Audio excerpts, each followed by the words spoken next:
Coach Tyler Haws. Coach, you want to open with a statement? Well, I'm really proud of our guys. I thought that it was a great effort, and the last 3 or 4 minutes was just what the game came down to. Executing a few plays and getting a couple rebounds, and our guys were able to finish that game off in a real positive way for us, and hopefully it gives us a lot of confidence moving forward. But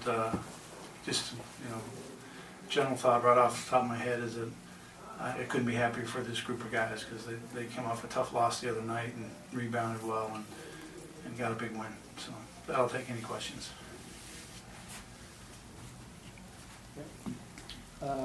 Tyler, could you just describe the runner from the baseline? What was shot clock winding down? Just describe that shot.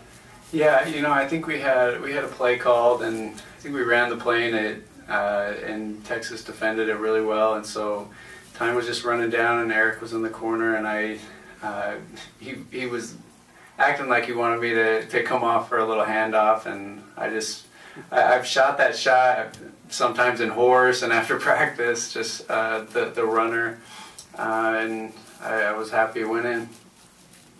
Were you aware of the clock? You were aware of the clock? I was aware of the clock, yeah. I knew I had to get a shot up quick. They sort of kept pretty close tabs on you in the first half, and then you obviously broke out in the second half. What was the difference? Was it something they were doing differently, or did you just decide to maybe become a little more aggressive? I was trying to be aggressive the whole game, and I felt like I got good shots in the first half. They just weren't falling, and these games, it's a big challenge to stay in it mentally when your shot's not falling. But we were still in the game, and I was so proud of our guys. We just kept battling, and guys made plays to keep us in the game, and then I was able to make a few shots going down the stretch. Tyler, what Frank has been able to do as a freshman, is that come a surprise to his teammates, or did you guys see this coming through the summer and that? We know Frank is really talented, but I think it's a little bit of a surprise. But he's a great player, and he's not afraid of anyone. And when he comes in the game, he's looking to be aggressive, and he was telling our guys at halftime, he's like, we need to be tougher. We need to be tougher, and so that coming from a freshman is pretty cool. Hey, Coach, can you just talk about the zone philosophy tonight?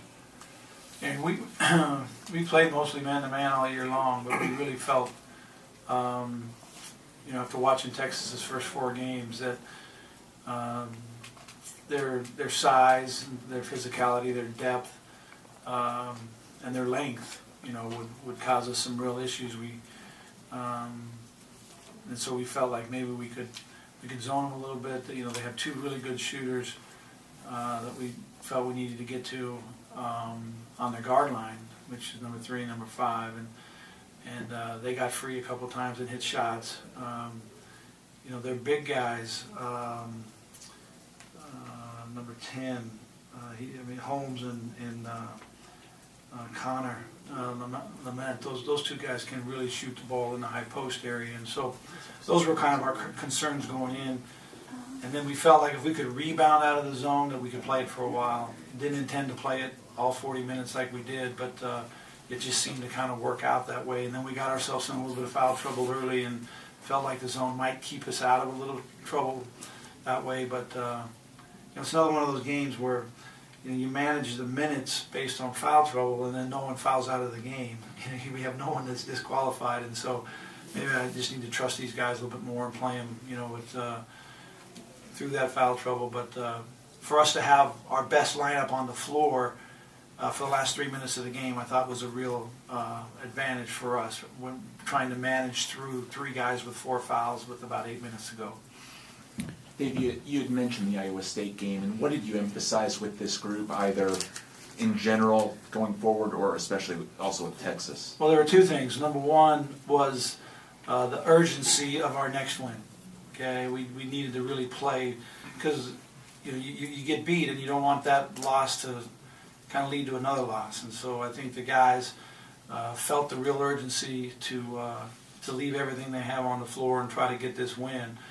But the second thing was to execute down the stretch, because that Iowa State game was a real winnable game for us, and we left a lot of possessions on the floor.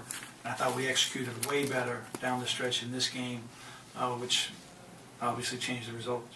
And Ty, you got sent to the free throw line a lot there second half, and how much does that help even with jump shots, just finding a type of rhythm there? Yeah, it definitely helps.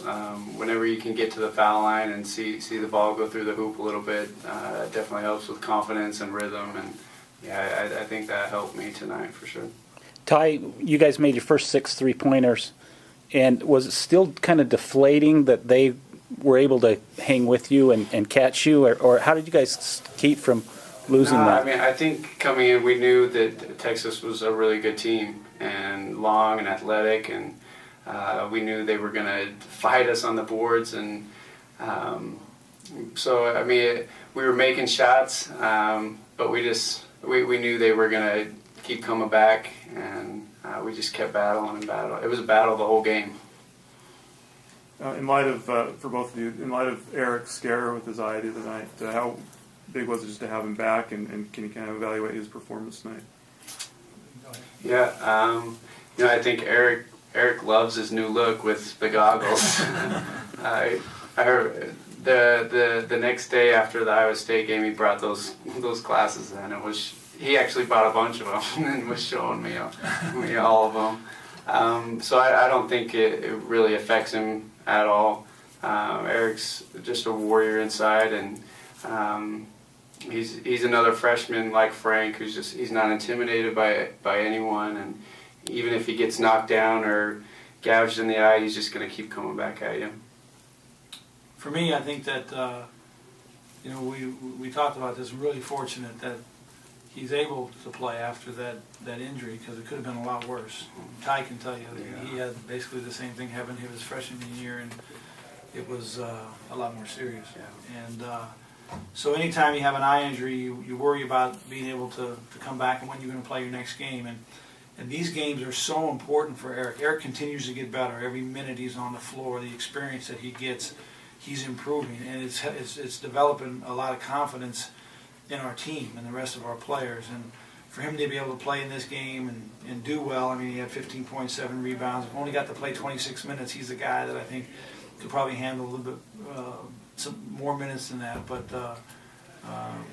I believe that that we're really fortunate that he was able to play, not only for the outcome of the game, but for the future of our team, because he's going to be a really big part of this.